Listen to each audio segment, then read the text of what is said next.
What's up YouTube, it's me again, your friendly neighborhood fish keeper, and today I wanted to show you guys when I rescaped my 20-gallon long. It is currently home to a trio of Apistogramma borelli, some glow light tetras, and some neon tetras. And before I rescaped it, I was at war with some hair algae and some other kinds of algae, and unfortunately I lost that war. Sometimes in the hobby you win and sometimes you lose. And so to kind of turn the tide a bit, I just completely took the tank apart and started over from scratch. And I wanted to show you guys this process in case you ever need to do this in the future yourselves. Sometimes I call it stripping a tank. Sometimes stripping a tank is important. Sometimes you need to catch a fish that's particularly difficult to catch. Sometimes you need to get rid of an algae problem like I did, or get rid of some other pest or invader that you don't want to have in your aquarium. Sometimes you just want to redo the look. So yeah, without further ado, let's get into the video. So this first piece, and I apologize for how much of my butt you end up seeing in this video, but anyway, this first piece is the actual stripping of the tank. This is when you take everything out of the tank. You're very careful that you don't hurt the fish. You're very careful that you don't hurt the plants. You grab the plants by the roots there. Make sure that you don't get water everywhere. But yeah, you take everything out of the aquarium and you put it in different places. What I do is I put my stuff on a towel. I put my plants on a towel. I put my rocks and my hardscape in a bucket.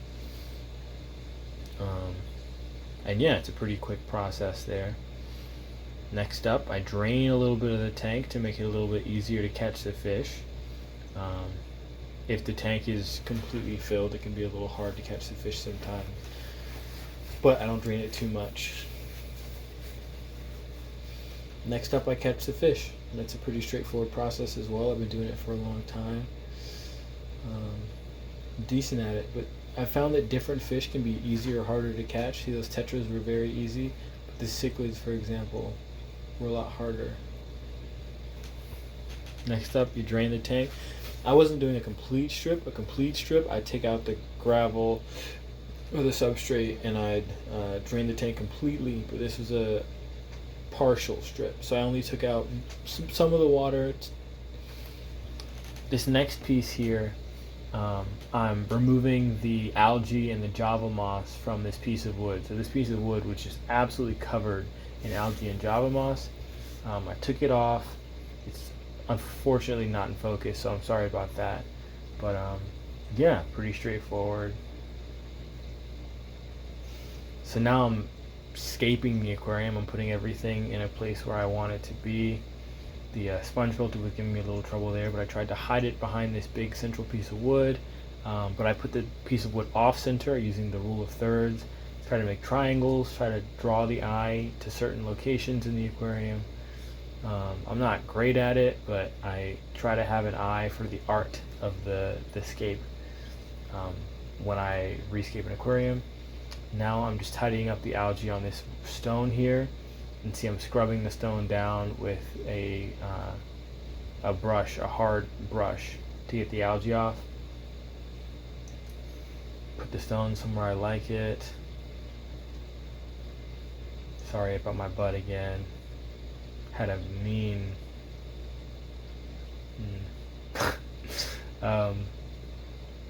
but yeah, so I'm escaping. I'm placing the plants in the different places where I want them, putting shorter plants in the foreground and then the taller plants in the background.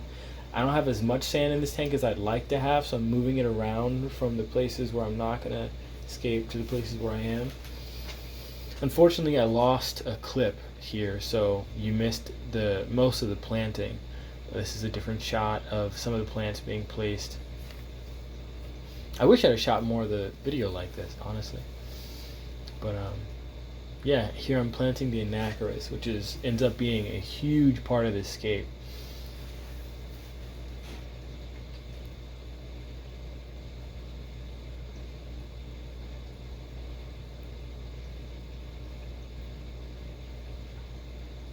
I guess I didn't like where the Kabumba was. Yep, making space for more Anacharis there. When you plant Anacharis in a new aquarium, one thing that happens is it sucks up all the nitrates. It's very quick growing. and so it competes with the algae pretty effectively, which I really like.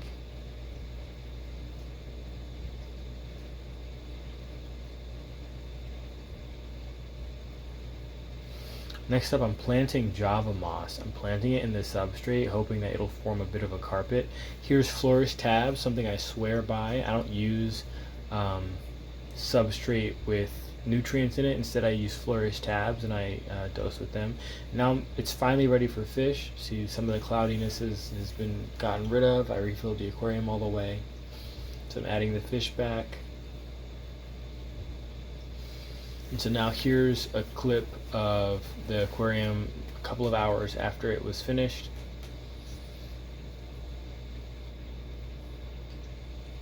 Everybody's settled in. Have some leaf litter down on the bottom from the Anacharis, but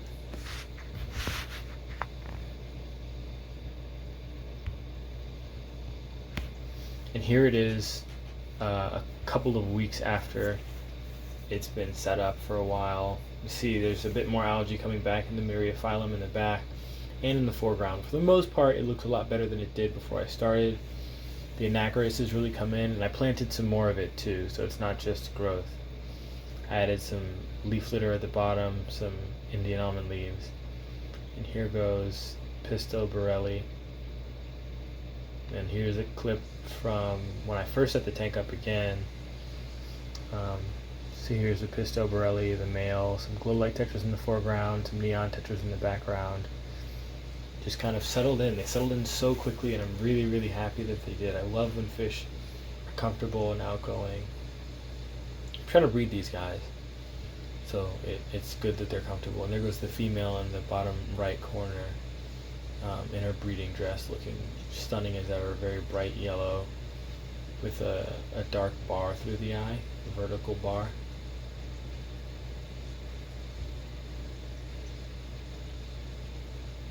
And then this last clip here is going to be the tank a couple of weeks after having finished it. The Pisto Borelli, full belly, exploring the leaf litter. Yeah,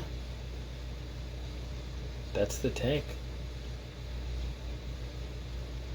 Thanks for watching, guys.